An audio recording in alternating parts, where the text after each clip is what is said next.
कौमी हुकूमत में पेट्रोल बम के बाद अब दूध के बम का धमाका भी कर दिया गया है और दूध की कीमत में ये कहा गया है कि 10 रुपये इजाफा किया गया है, जबकि अगर रवां साल के पहले हफ्ते में जो नोटिफिकेशन जारी किया था उसमें दूध की कीमत देखी जाए तो वो 51.37 पैसे है।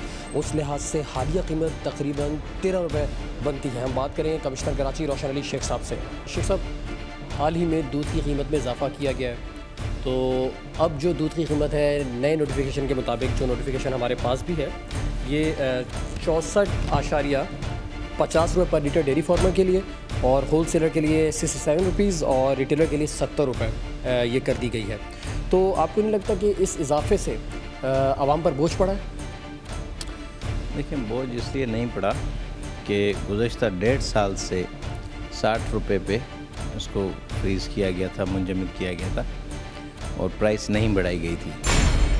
लेकिन इस दौरान आप इन्फ्लेशन देखें और डीज़ल की और ट्रांसपोर्ट की प्राइसेस वो बहुत ज़्यादा बढ़ चुकी थी। तो इवन हमने जो 4 महीने पहले सर्दियों में प्राइस दोबारा इसी को 60 रुपये को दोबारा नोटिफाई किया था, तो उसमें भी हमें बहुत ज़्यादा मुश्किलात हुई और इसको हम प्रॉपरली और 100% इन्फोर्स नहीं करा सके, इसलिए कि जिनको बारे में नहीं आएगा वो कैसे बेचेंगे। तो अभी भी अराउंड 70 रुपीज़ पहले ही बिक रहा था। अच्छा शेख साहब, हालिया इजाफा कितने रुपए है?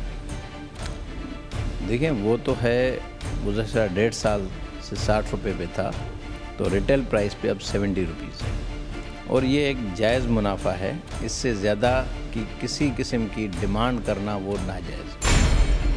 अच्छा शेख साहब, रवां साल के पहले हफ्ते में जनवरी में जो नोटिफिकेशन जारी किया गया था वो 51.37 पैसे का था।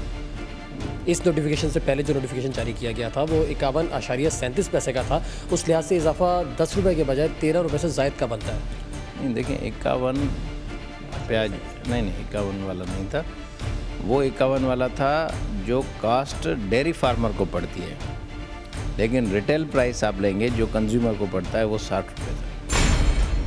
1.5 रुपया पर लीटर बहुत अच्छा मुनाफा है, जिससे ज़्यादा मुनाफा अनरीज़नेबल होगा और सार्फिन के ऊपर बोझ होगा। जब तक लोग जो सार्फिन हैं, जो ख़रीदने वाले हैं दूध, वो इस चीज़ को रेजिस्ट नहीं करेंगे, सबसे पहले तो उनका फ़र्ज़ है कि जहाँ जाएँ उनकी रेट लिस्ट देखें। अच्छा शेख साहब, देखिए, रेट लिस्ट अगर दूध वाले ने ना लगाया हो, दूसरी बात है कि जब सारिफ ख़रीदारी के लिए जाता है और जिसने दूध ख़रीदना ही है और एक साथ अगर आगे पीछे मुख्तलिफ दुकानें सब 76 रुपये बेच रहे हैं और जिसने ख़रीदना है वो तो एक सारिफ होने के नाते वो तो बहालत मजबूरी ख़रीदेगा। देखिए, हमने एक हेल्पलाइन जो कंट्रोल रूम का नंबर दे दिया है कि जी हमें बताएं किस जगह महंगा बिक रहा है, 70 रुपये से एक पाई भी ज़्यादा बिक रही है, तो वहाँ बताएं और उस पर मैक्सिमम 24 आवर्स में एक्शन हो जाएगा। हमारे साथ मौजूद है कमिश्नर कराची रोशन अली शेख साहब, जिन्होंने दूध के रेट्स के हवाले से हमसे बात की। उनका यही कहना है कि जहां पर दूध ज़ायद कीमत में फ़रोख्त किया जा रहा हो तो हेल्पलाइन पर मुतल्ला किया जाए और उसके खिलाफ कार्रवाई की जाएगी। शेख साहब, कार्रवाई की जाएगी? बिल्कुल कार्रवाई की जाएगी। रादर मैं आपको गुजारिश करता हूँ कि मैं अपने नंबर्स आपको बताता हूँ कंट्रोल रूम के, 99203443 और दूसरा नंबर है 99205605। इन नंबर्स पे आप बताएं और फिर आपको फ़ोन करके बताया जाएगा कि जी यहाँ एक्शन हो चुका है। बहुत शुक्रिया शेख साहब हमसे बात करने का।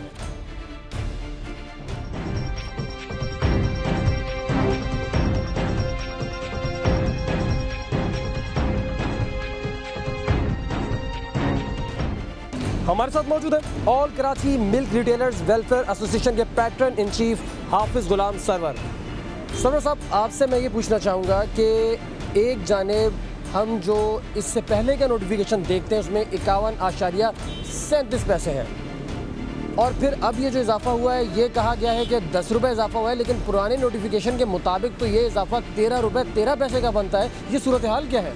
51 रुपये 37 पैसे थी प्रोडक्शन दूध की, जो रोशन अली शेख साहब ने अपने दस्तखतों के साथ 4 जनवरी को शाया की थी, दस्तखत करके। आज उन्होंने दूध की कीमत रखी 64 रुपये 50 पैसे है, तो असलन जो है इजाफा है 13 रुपये 13 पैसे का।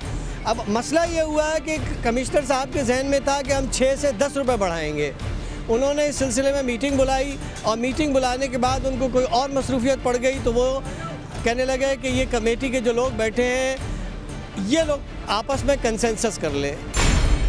ये 13 रुपये 13 पैसे को वो 10 रुपये लाने के लिए उन्होंने खटाक से ये किया कि होलसेलर और रिटेलर्स की जो लागत और मुनाफा था उसमें से 3 रुपये 13 पैसे मिना करके। अच्छा, पहले जो आपकी लागत और मुनाफा था वो तकरीबन 4 रुपए के करीब था और इस इजाफे के बाद ये तो मेरा ख्याल है कि 2.5 रुपये रह जाएगा। जी, ये लागत और मुनाफा मैं आपसे अर्ज करूँ। अच्छा, लागत कितनी आ रही है आपकी? देखिए, मैं आपसे अर्ज करूँ, हमारी 2 किस्म की लागत है, एक वेरिएबल है, एक इनवेरिएबल है। वो ये देखें कि हर 1 लीटर के साथ हम एक थैली मिल्क बैग होता है, एक शॉपिंग बैग, एक रबर बैंड। हमने उनके सामने थैलियाँ रखी, हमने कहा साहब आप ये थैलियाँ रखी हैं, इनको तोल लीजिए, ये इनकी रसीद है, ये देखिए 2 रुपये पर लीटर बन रही है। लेकिन चूँकि पेट्रोलियम मसनूआत के इजाफे के बाद तो ये आपकी जो थैलियों की आप बात करें, रबर बैंड्स की बात करें, इनकी कीमत में भी इजाफा हुआ होगा। देखिए, ये चूँकि उसका रेजिडुअल है, ये हमेशा बढ़ती रहती हैं, इस वक्त भी बढ़ी हुई हैं और आइंदा भी बढ़ेंगी। इसके अलावा आप देख रहे हैं बिजली का बहरान है, हमें रोज़ाना जनरेटर चलाना पड़ता है डीजल के ऊपर। तो इसके अंदर जो हमारे अखराजात थे, हमने एक आइटम उनको 28 मार्च को जमा करा दिया था कि आप इसको देखें और हमसे बहस करें, जो जायज़ हो उसको कबूल करें, जिस चीज़ को आप कबूल करें उसको दलील की बुनियाद पे कबूल करें, जिसको रद्द करें उसको दलील की बुनियाद पर रद्द करें। लेकिन कमिश्नर साहब के पास चूँकि दलील की ज़बान थी नहीं, लिहाजा उन्होंने ना तो होलसेलर्स को सुना है ना रिटेलर्स को सुना है। सरवर साहब का कहना है कि ये मामला इनके नज़दीक अभी तक उलझा हुआ है और ये जब तक सॉल्व नहीं होगा, जब तक कि इनको शामिल ना किया जाए, रिटेलर्स को भी और होलसेलर्स को भी, दूध की कीमतों के मामले में। हम आपके सामने हक़ाइक़ पेश करें, रहिए साथ हमारे इसी सड़क किनारे। हमारे साथ मौजूद है fresh milk wholesalers association Karachi के जनरल सेक्रेटरी मोहम्मद रफ़ीक साहब। हालिया जो दूध की कीमत में इजाफा किया गया है, आप लोग इससे मुतमईन नहीं हैं, क्योंकि ऐसा महसूस होता है कि आपका जो नफ़ा और लागत है वो लागत तो रह गई है लेकिन नफ़ा जो है वो वैसा नहीं रहा जैसा हुआ करता था। क्योंकि शायद पहले आप लोगों का जो नफ़ा था वो अगर 2 रुपये लागत थी, 2 रुपये नफ़ा था, अब टोटल लागत और नफ़ा मिला के 2.5 रुपये हो गया। इसका मतलब है कि सिर्फ आप लोगों को 50 पैसे की बचत है। जी हाँ, ये बचत तो खैर अभी अल्फाज नहीं कह सकते, क्योंकि अभी पर लीटर हमें 2.5 रुपये से 3 रुपये किराया पड़ रहा है। तो हमारा यूँ समझे कि जो हमारी इन्वेस्टमेंट है, जो एक बिजनेसमैन कारोबारी बंदा को पैसे लगाता है, तो ज़ाहिर है नफ़े के लिए, कोई भी यानी पूरी दुनिया में यही उसूल है कि जो आदमी पैसे लगाता है नफ़े के लिए लगाता है। तो यूँ समझे कि हमारा जो नफ़ा है बिल्कुल उसको ख़त्म कर दिया जाएगा। जो ट्रांसपोर्ट का ख़र्चा है उसको बरकरार रखा गया और नफ़े को ख़त्म कर दिया। आप लोगों को इस बात का अंदाज़ा था कि ये जिस फार्मूले के तहत कीमत में इजाफा किया जा रहा है वो उसकी जब शक्ल सामने आएगी तो वो ऐसी होगी? नहीं, हमारे जहन में 74 तक की थी कि 74 का नोटिफिकेशन हमें मिलना चाहिए। जो हमारे अखराजात, इनके कास्ट ऑफ प्रोडक्शन जो थी फार्मर्स की और हमारी और रिटेलर्स की, उस हिसाब से 74 या 76 का नोटिफिकेशन हमें मिलना चाहिए था, बजाय इसके कि 70 का मिल गया। और उसमें भी फिर जो हमारे कानूनी 4 रुपये थे जो 1.5 साल पहले कोर्ट ने हमें दिए थे, उसमें कमिश्नर साहब के दस्तखत भी हैं और उस वक्त के जो DDO सिस्टम था या जो भी सिस्टम था उसके हिसाब से हमारे पास 3 नोटिफिकेशन ऐसे हैं जिन पर हमारे 4 रुपये पर दस्तखत किए गए। आप 67 पर ही दे रहे हैं या ज़ायद कीमत पे दे रहे हैं? नहीं, हम तो अपना 4 रुपये, क्योंकि इसमें वो तो सिर्फ किराया पड़ रहा है ना, तो हम तो उसको अपने 4 रुपये। तो मतलब ये है कि ये नोटिफिकेशन तो कारआमद नहीं रहा फिर जो सब, क्योंकि देखिए रिटेलर भी उस कीमत पर जो नोटिफिकेशन है उसके मुताबिक फ़रोख्त नहीं कर रहे, आप भी उन्हें उसके मुताबिक जो मुहैया करें। कमिश्नर साहब ने ऐलान किया ना भाव का, तो सबसे पहले जो ऑब्जेक्शन उठाया हमने ये उठाया कि कमिश्नर साहब आपके ये सबका नोटिफिकेशन हमारे पास मौजूद है और उसमें आपके दस्तखत मौजूद हैं, आप ये बताएं कि आपका सबका दस्तखत सही है या मौजूदा दस्तखत से। दूध की कीमत में इस मरतबा इस खूबसूरती से इजाफा किया गया है कि तासुर दिया गया कि 10 रुपये इजाफा किया गया है, लेकिन ये इजाफा 13 रुपये से भी ज़ायद है। अगर पुराने नोटिफिकेशन से इसको कंपेयर किया जाए तो ये बात हकीकत में सामने आ जाएगी कि इजाफा 10 रुपये का नहीं है, ये 13 रुपये से ज़ायद का इजाफा है। आवाम भूखी मर रही है और हर शय की कीमत में तेज़ी से इजाफा, इस महंगाई ने इंसानों को निगलना शुरू कर दिया है। लोग परेशान हैं, हुकूमत से मुतालबा कर दिखाई देते हैं कि खुदारा उन पर रहम किया जाए, अवामी हुकूमत में अवाम के साथ इतना जुल्म ना किया जाए। हम आपके सामने हक़ाइक़ पेश करें, आप हमें ईमेल कर सकते हैं, SMS कर सकते हैं और फेसबुक पर हमारा पेज सड़क किनारे के नाम से आप ज्वाइन कर सकते हैं। सद्दाम टुफैल हाशमी और सड़क किनारे टीम को इजाज़त दीजिए, रहिए साथ हमारे इसी सड़क किनारे।